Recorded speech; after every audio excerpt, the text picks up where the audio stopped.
Now, this is snow. I know. It's not a breakthrough information, but what if I asked you to stare at this painting of a snowy mountain for, let's say, 10 minutes? You might not be very excited at that suggestion and even ask me to go F myself. Understandable. So how can an artist make snow so interesting that makes people want to hang paintings of it in their living room? That is exactly what I had thought until I came across the paintings of Peder Mork Monsted. And trust me, if there is a man who knows snow, it's this Monsted. Now, Monsted was a Dutch man, but I used French because it rhymed here. You know what you signed up for. More of that coming up later in this video. And to make up for that terrible rhyming scheme, here's a painting of snow like you've never seen before. See what I did there? Alright.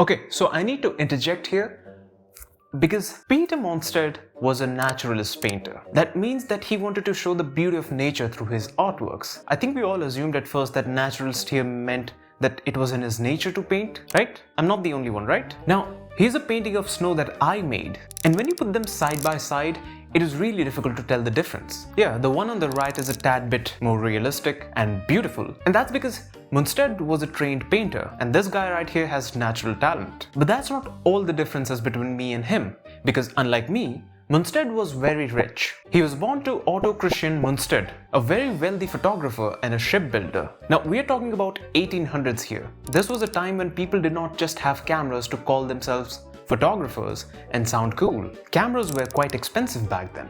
Now, the rich family was one of the reasons why Mønsted was able to live in different countries and explore the world. Realism is what he learned from his teachers, but he wanted to add his own special sauce to the paintings. So instead of just showing the real scene, he added a bit of romanticism to them.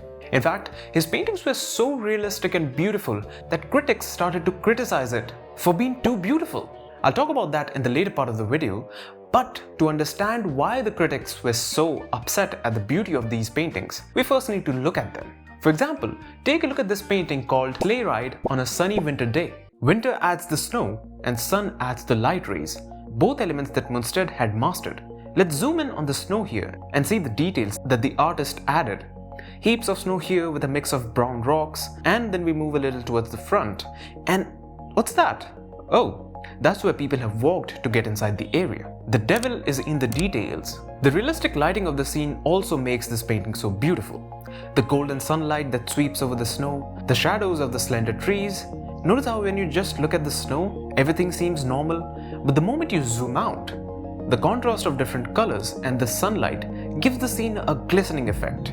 Now let's bring the devil back, because notice how the road has a slight tinge of brown to it, showing the constant trotting of 4 feet and 2 feet with all the mud from the warmer areas. And when you look at the trees in the distance, the realism starts to blur away. Get it? Because they're not detailed. That was a good one, right? I will not take a no for an answer. Now, when you look at this painting, especially these parts, you might say that if he painted realistic scenes, then why did he ignore the details there? And one reason for that is showing gradual blur. See, in this video you can see my face clearly, but you will struggle to see those things there or the painting there. This is what happens with a normal camera, and perhaps this is what he wanted to emulate. After all, he had access to his father's cameras. But if that wasn't realistic enough, let me show you another painting that is creatively titled Wood in the Snow. Take in the magnificence of this scene. Notice every detail of this painting. From a distance, this does not even look like a painting. It's like a computer-generated image of an animated movie. Remember that everything you see here has been hand-painted. The snow-covered trees, the marks on the path, the horse, the man, the horseman. But what stands out the most to me is this part of the painting. With brilliant use of lighting, the artist has somehow managed to give this part so much depth that it seems to be coming out of the canvas. The sharp details here and the blur on the edges might have some role to play in this. Maybe because he had a lot of time to work on it. And that's because he could afford it. And because he was rich, he could afford that. My rent is due in 4 days. So sorry if I sound a little judgmental. Now let's talk about the glistening effect of the snow, because it's not easy to achieve. See, using a method called chiaroscuro, you can use 2 contrasting colors to bring out the image. Dark here, bright there. It's not rocket science. See, I made something using the same method. And no. It's not a photograph. It's actually a painting. But when you have to show light in a white scene, that becomes a big plight. See what I did there?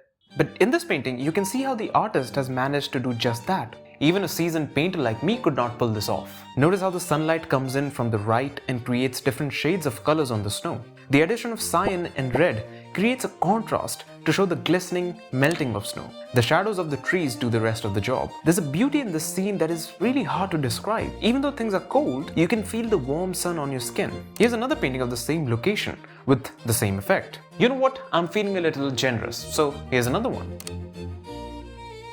Now, looking at all the snow paintings, you might assume that he was a one-trick pony, a one-cold trick pony. But that was not the case. This man was a master of painting all the beautiful scenes that he saw when he visited all those beautiful places with all the money that he had. Sorry, I went on a tangent there. Now, this painting is called The Woodland Glade, and let me do this to bring the painting here. I hope the editor did a good job with that. Now, this painting shows that be it winter or spring, nothing can stop the brush in his hands. My God, the realism of this scene is mind-blowing. From the distant leaves to the closest leaves. This is hand-painted, by the way. I keep reminding everyone because sometimes this realism makes us assume that it's a photograph. But no, those details on the leaves, all of them were painted meticulously. Even those spots where the sun rays are falling. And look at this tree here. I mean, at this point he was just showing off. And to be honest, he deserved to do that. Now, did you say reflections? Because he's got it too. Another creatively titled painting called Rural Landscapes. The scene shows, well, guess it, it's rural landscapes. While the trees, the house and the ducks are impressive, the reflection on the water steals the show. Not only can you see the reflection of the house, the bucket and the trees in the water, but in the deeper regions, you can even see what's under the water. In this painting called A Stream and a Deer, you can see the brilliant reflection work done by the artist again. Snow? He'll paint it. Snow melted? Fine, he'll paint that too. Peder's teacher, Peder, yeah, they both had the same first name, taught him to paint en plein air, something that Monet had started. Now, while realism was his passion, he also made many paintings that would perfectly fit the Impressionism genre, like Reflections of Spring. Here, you can see the details taking a back seat and the use of broader, rougher brushstrokes. Now, tell me, do you feel something different when you see this scene? Like, you can't really understand what makes it different, but it is still there, staring at your face. Here, I'll put an Impressionism painting with this one. Now you might notice the different feeling, even more pronounced. So what's happening here is that instead of making the entire painting in the same Impressionism style, the artist has cleverly added details in the distance. The grass, the clouds, and the field that take up most of the space are roughly painted. That does the Impressionism part. But the house, the sea, and the cliffs in the distance have a lot of details.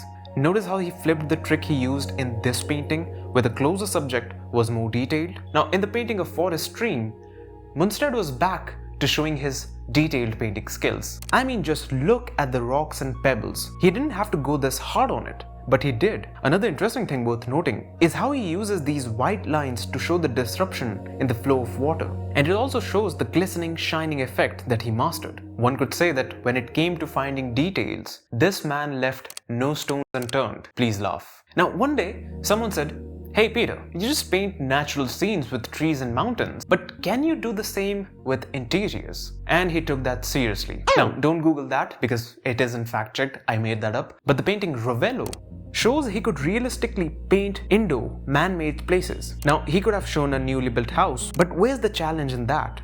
So he selected the dilapidated building with every detail possible. I mean, after painting this and this painting looks like child's play. From the wooden window to the gaps in the stair, the artist has literally took photos on his canvas. Not only this, but the painting View from St. Vigilio shows how important proper lighting is to make the scene realistic.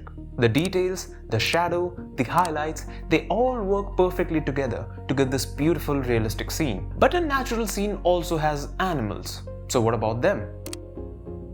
Well, the painting Harvesting near Lake Thorso shows that he could also paint animals. Look at the detail on the cow and how the light bounces off its black and white skin. You get to see that same glistening effect here as well. We have some stormy clouds over here and a beautiful rainbow. Then there's all the details in the grass, the reflections on the water. Again, this is a painting, not a photograph. And this one too. I find it quite interesting that Mønsted could make highly realistic paintings, but he also made paintings like these where realism is not the highlight. I know the scene looks real, but there's a special sauce here that makes it look like a painting, in a very good way. The colors, the broad brushstrokes, the lack of too much details, but at the same time details in places that require details. Most of these paintings have been scanned poorly, and that takes away a lot of the magic. But even with that, you can see the beauty of his works.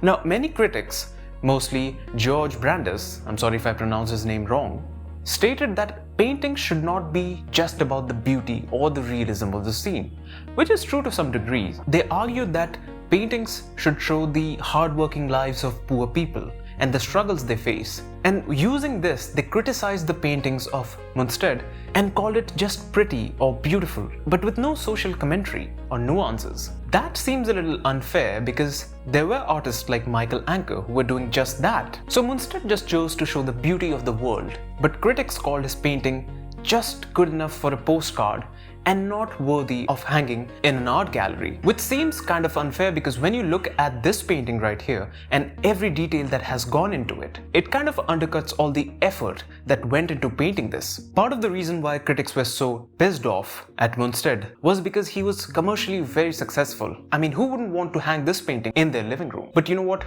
They are critics, and critics should criticize. And when it comes to paintings, I think you should let your eyes do the work. And that was all. Thank you for watching this video, and if you stayed till here, here's a special heart for you. Till we meet next time, have a great day ahead.